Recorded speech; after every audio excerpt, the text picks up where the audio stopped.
Hello, near and dear. Welcome to my YouTube channel, and I'm back with a new video. So, how are you all? I had a long time galo, almost 2 weeks. আমি last video যখন upload দিছি, internet ছিল না, curfew, etc. So, video দেওয়াটাও possible হয়নি. So, and অনেকক্ষণ আমরা বৃষ্টিতে ভিজে রাইড করছি, সো বাইকেও ভেজা, আমিও ভেজা, তাও ভাবলাম আপনাদের সাথে ভিডিওটা শেয়ার করে দেন বাসায় ঢুকি। এখন আসি মেইন কথায়, বাট ওয়েট আগে ইন্ট্রোটা দেখে আসেন।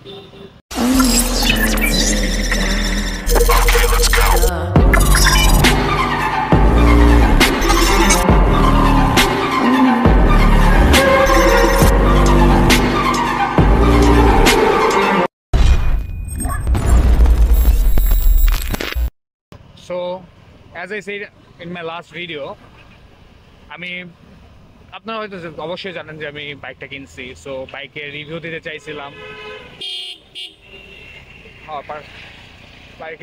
চাইছিলাম। অ্যান্ড হ্যাঁ, আমি এখন সেটার জন্যই বের হয়েছি, বাইকের রিভিউ ভিডিওটাই এখন বানাবো। সো আগে একটা প্লেস খুঁজি যেখানে ভিডিও করা যায়। সো দেখা হচ্ছে সামনে। So guys, this is the latest model of R15M. R15M BS7 Black. So এখন ফার্স্টে কথা বলি স্পেক্স নিয়ে। সো স্পেক্সে আমরা সবাই জানি এটা 155cc ইঞ্জিন, অ্যান্ড এর ম্যাক্সিমাম পাওয়ার আউটপুট পাওয়া যায় 180 bhp at 10,000 rpm, অ্যান্ড এর maximum torque 14.2 at 7,500 rpm, and এর সিট হাইট 188 millimeter. সো এই বাইকের তিনটা স্পেক্স আমার খুব ভালো লাগে অ্যান্ড ইউজফুল। বেসিক্যালি এই সেগমেন্টের বাইকের মধ্যে ইউজুয়ালি এই স্পেক্সগুলো থাকে না। তার মধ্যে আছে আপনার quick shifter, TCS, it means traction control, and slipper clutch. তো ফার্স্টে আসি কুইক শিফটার নিয়ে। কুইক শিফটারটা কখন করতে লাগে? বাইক আপনি অনেক হাই স্পিডে আসছেন, আপনার RPM আছে 3,000+, তখন আপনি ক্লাসলেস গিয়ার শিফট করতে পারবেন। এটা অনেক ইউজফুল হয় হাইওয়েতে। লাইক আপনি হাইওয়েতে একটা গাড়িকে ওভারটেক করতেছেন, তখন ইন্টেন্স মুভমেন্ট আসতেই পারে, 1 সেকেন্ড তখন অনেক ইউজফুল, অনেক ইম্পর্টেন্ট। সেই টাইমে আপনি ক্লাসলেস গিয়ার শিফট করে ওভারটেক করে যেতে পারবেন। অ্যান্ড সেকেন্ডে আসি ট্র্যাকশন কন্ট্রোল।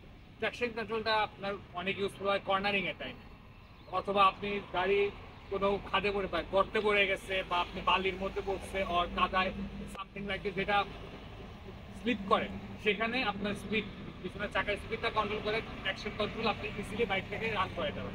অ্যান্ড দেন আসে স্লিপার ক্লাস। স্লিপার ক্লাস আর ট্র্যাকশন কন্ট্রোলের মধ্যে অনেকে কনফিউজ হয়ে যায়। আমি ক্লিয়ার করে বলি, আপনার স্লিপার ক্লাস যখন আপনি হাই স্পিড থেকে ডাউন শিফট করেন গাড়ি, দ্যাট মুভমেন্টে আপনার শিফট তো হয়, বাট আপনার পিছনের চাকার স্পিডটা কিন্তু হাই থাকে, সেম থাকে। তখন এই স্লিপার ক্লাস আপনার পিছনের চাকার স্পিডটা এটা রেশিওতে, ওই গিয়ার শিফটের সাথে রেশিওতে আপনার কমায় দেয়। তখন আপনার পিছনের চাকা ব্রেক না করলেও আপনার গাড়ির স্পিড জেনুইনলি কমে যাবে। এবার আসি আমার ইউজার এক্সপিরিয়েন্স নিয়ে। ইউজার এক্সপিরিয়েন্সের মধ্যে আমি সর্বপ্রথম আমার ভালো লাগা নিয়ে কথা বলি।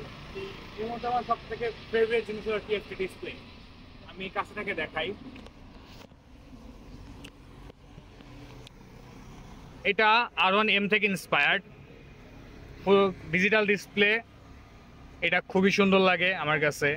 আর এটার আরেকটা মোড আছে, ল্যাপ মোড, এটা আমার কাছে খুব ভালো লাগে। বাট এটা নিয়ে আমি নেক্সটে ডিটেলে ভিডিও বলবো। এখন আরও কিছু জিনিস দেখাই। আগের R15M ছিল এইখানে বাটনস, একটা বাটন দিয়ে আপনার হলো ডিসপ্লে কন্ট্রোল করতে হতো, বাট এখন ওই পাশ থেকে নিয়ে এসে এখানে 3টা বাটন দিছে। অ্যান্ড এইখানে আপনার হলো এইখানে আপনার মেইন লাইট, মানে সামনের হেডলাইটের সুইচটা ছিল, যেটা এখন এই পিছনে নিয়ে আসছে। সো এটা হাইওয়েতে অনেক কাজে দেয়, আপনি ইনস্ট্যান্টলি ইউজ করতে পারবেন। অ্যান্ড আরেকটা মেজর চেঞ্জেস হলো ইন্ডিকেটার। আগের R15M ইন্ডিয়ানটাতে ইন্ডিকেটার ছিল হ্যালোজেন, বাট এখন LED করছে, যেটা অনেক। So this is the quick shifter, যেটা কথা আমি বলতেছিলাম, অ্যান্ড ইজ সো ইউজফুল। আর এবারে কথা বলি কালার নিয়ে। Just look at the bike. R1M থেকে ইন্সপায়ার্ড, বাট এই বাইকের উপরে এই কালার কম্বিনেশনটা জাস্ট বলতে পারবো না আমার কাছে কতটা ভালো লাগে। And now let's talk about the price.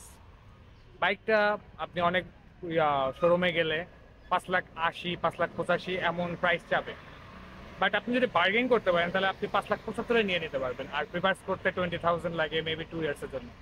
So almost আপনার 5,95,000-এর মধ্যে আপনি বাইকটা নিয়ে নিতে পারবেন, ইন্ডিয়ান BS7টা।